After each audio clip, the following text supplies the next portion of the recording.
Ang gulo mo kausap. Kagutom naman. Taran na kayo dyan. Uy, paring Kanor, ano yan? Paring Badong, bil ka pa ron. Ganyan racket mo. Oo, natanggal ako sa trabaho eh. Bakit naman? Babae daw ako eh. Hindi totoo yan. Yan kasi, Bola lang yan. Ay, di kita bibilan. Bili ka na, paring Badong. Magkano ba yung turon na yan? 15 pesos lang. 15 pesos? Oo.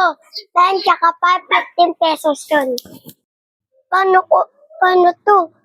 10 ng pera ko, ilang 5. Ay hindi pare, kulang yan. Lugi ako. Ay sayang, bibilihan ka sana ng dalawa ng turon.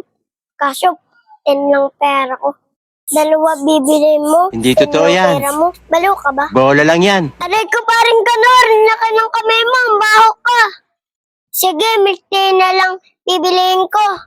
Milk tea, tingnan ko nga pera mo. Ito, 3 10. 3 10 pala yan. Kasya na yan, paring Badong, bili ka na. Sabi mo kagaya na, bawal yung 10.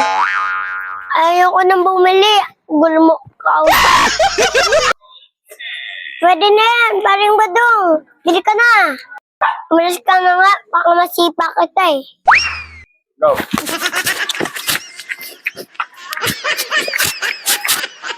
Ang gulo mo kausap. Ang sakit! Ang sakit!